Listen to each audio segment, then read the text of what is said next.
Questions presently मैं ना बात कर रहा हूँ ये कांस्टेंट एंड वेरिएबल का। ये मैथमेटिक्स में नहीं, आपका फिजिक्स में। ये जब मोशन ऑफ चार्ज पार्टिकल को हम लोग मैग्नेटिक फील्ड में 90 डिग्री पर प्रोजेक्ट करते हैं, मतलब वेक्टर वी, ये जो वेक्टर वी जो होगा परपेंडिकुलर टू वेक्टर बी होगा। तो इसमें तो तुम्हें बताओ पाथ कैसा होता है। ये पाथ तो सर्कल होता है ना, सर्कल होता है। आर का जो फॉर्मूला होता है M B by Q B होता है।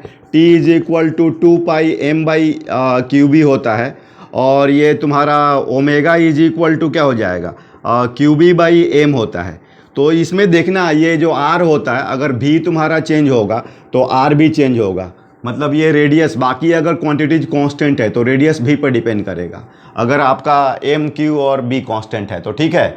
और यहाँ पर टाइम पीरियड ये आपका भी पर डिपेंड नहीं कर रहा है, ये भी आपका भी पर डिपेंड नहीं कर रहा है। और भी चीज़ होता है, जैसे तुम लोग ये डिफ्लेक्शन या डेविएशन भी देखे होंगे, या आइडिया है क्या? डेविएशन बताओ। Sine theta is equal to D by R, ये फार्मूला जानते हो क्या आप लोग? ये sine theta is equal to D by R, या theta is equal to omega T, ये फार्मूला मुझे बता सकते हो क्या?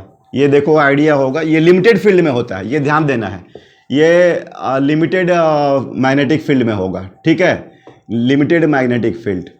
तो इसका सिचुएशन तुमको मैं एक बार बताता हूँ, और उसमें तुम कैसे हम लोग ये डिस्कस करने वाले हैं कि कौन कौन वेरिएबल होगा। जैसे भी मैंने बताया आपको कि आर वेरी कर रहा है, ओमेगा कांस्टेंट है, टाइम पीरियड कांस्टेंट है।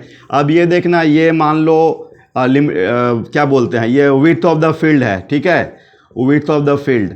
और इसमें तुम्हारा ये जो है क्या बोलते हैं आपको, मैग्नेटिक फील्ड है बी माइनस के कैप। और कोई चार्ज पार्टिकल को आप ऐसा फेंक रहे हो तो इसमें कुछ ऐसा डेविएशन होता है अकॉर्डिंग टू वी। मान लो ऐसे मैं एक जनरलाइज बात कर रहा हूँ तो कुछ इस तरह का डेविएशन होता है। तो ये जो थीटा, तो देखो ये जो होगा आपका sine theta is equal to D by R, ऐसे कहीं वीडियोज़ में इस प्ले लिस्ट में एक्सप्लेन किया गया है। तो ये देखना, ये डी हो गया, डी आपका हो गया। और ये जो मतलब ये आपका सेंटर कहीं पर इधर होगा, ये सी, और ये हो गया आर, और ये थीटा हो गया। ये डेविएशन एंगल और सेंट्रल एंगल सेम होता है। अब देखो मैं बात कर रहा हूँ, मेन पॉइंट पर आ रहा हूँ कि ये सब तुम देखो कि क्या हो रहा है। अगर मान लो तुम्हारा v बढ़ाओगे तो क्या होगा बोलो? अगर v को बढ़ाओगे तो r तो बढ़ेगा ना, ठीक है।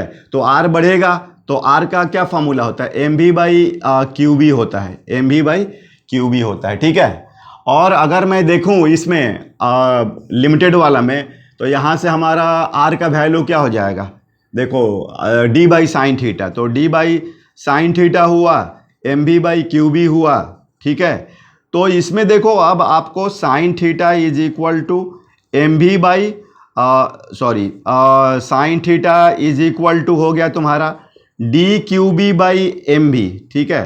तो अगर तुम्हारा v बढ़ेगा तो थीटा क्या होगा, देखो घटेगा। देख लो, ध्यान दो, ये लिमिटेड वाला मैं बता रहा हूँ, ये लिमिटेड में डी आपका फील्ड विथ वाला, ये वाला जो केस है। तो देखो v बढ़ रहा है तो आपका थीटा क्या हो रहा है, घट रहा है, ठीक है। और भी इसमें चीज़ है, अगर v बढ़ेगा तो आपका r भी बढ़ेगा। तो इसको थोड़ा पिक्चर से देखेंगे तो आइडिया लगेगा।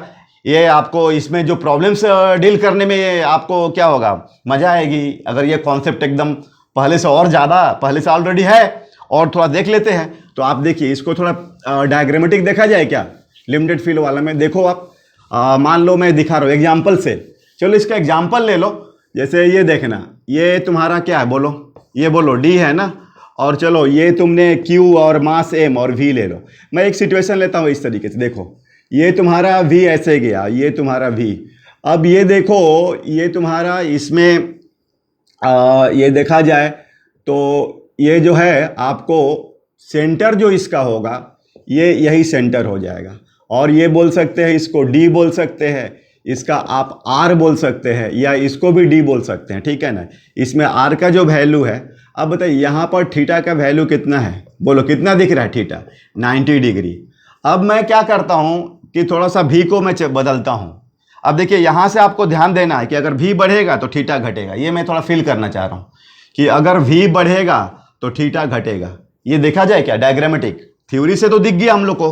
तो देख लीजिए, अगर मैं अब आपको v बढ़ाता हूँ, अब थोड़ा पहले से जोरदार v डैश लेता हूँ, ये v डैश जो है v से बड़ा है, तो इसलिए क्या होगा कि इसका जो अब रेडियस भी बढ़ेगा, रेडियस बढ़ेगा। अभी देखिए ये रेडियस इतना दिख रहा है, इसका मतलब सेंटर कहीं शिफ्ट करेगा। अब सेंटर यहाँ जाने वाला है और कुछ इस तरीके से आएगा।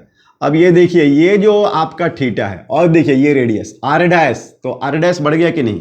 तो देखिए अगर आपने ये ले लिया, अब ये नया चार्ज, अब ये मैंने वी डैश ले लिया और वी डैश का वैल्यू क्या है, पहले वाले भी से, पहले वाले में थीटा कितना था 90 आ रहा था।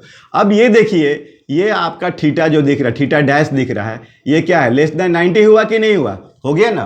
थीटा लेस देन, देख रही है पिक्चर से दिख रहा है भाई, थीटा लेस देन 90 दिख रहा है। अच्छा दूसरी बात, तो अब देख लीजिए मैं आपको क्या बोल रहा हूँ कि वी डैश अगर बढ़ेगा तो आपका आर डैश बढ़ेगा। आर डैश बढ़ा कि नहीं बढ़ा, बढ़ गया ना। ये R dash greater than R है कि नहीं, पहले वाला आर से बड़ा है कि नहीं, देख लीजिए ये है और ये है।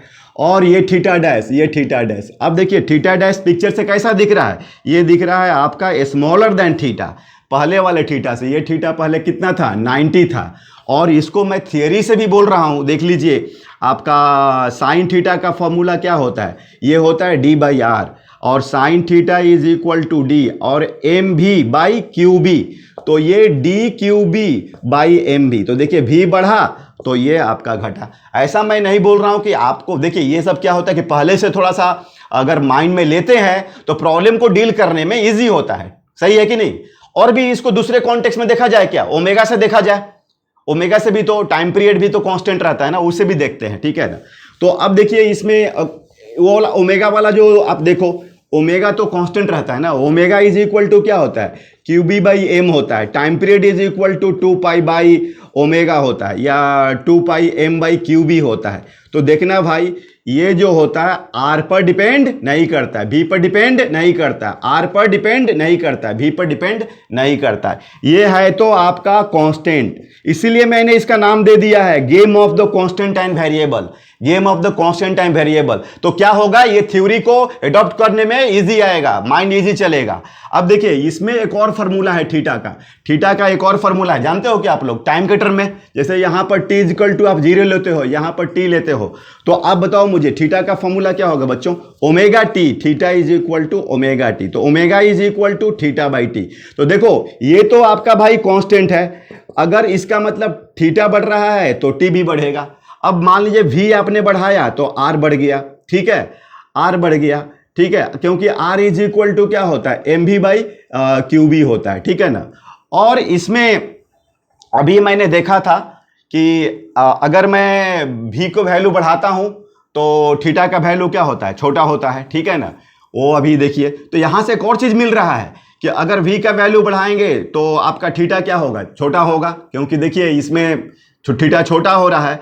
तो थीटा छोटा हो रहा है तो इसका मतलब टाइम भी क्या होगा, छोटा होगा, मतलब कि वो मैग्नेटिक फील्ड के अंदर में कम टाइम तक रहेगा। इसमें देखिए मैग्नेटिक फील्ड में ज्यादा टाइम तक। तो भाई एमसीक्यू मोर देन 1 में ये सब क्वेश्चंस आएंगे कि नहीं आएंगे। तो देखिए ये सब आप जितना ये फॉर्मूला है, आपको 4-5 फार्मूला, ये देखिए फिर मैं एक बार लिख देता हूं बच्चों, आप इसको कोरिलेट करो, ये सब एक दूसरे से आप कोरिलेट करो तो आपको इसमें मजा आएगा।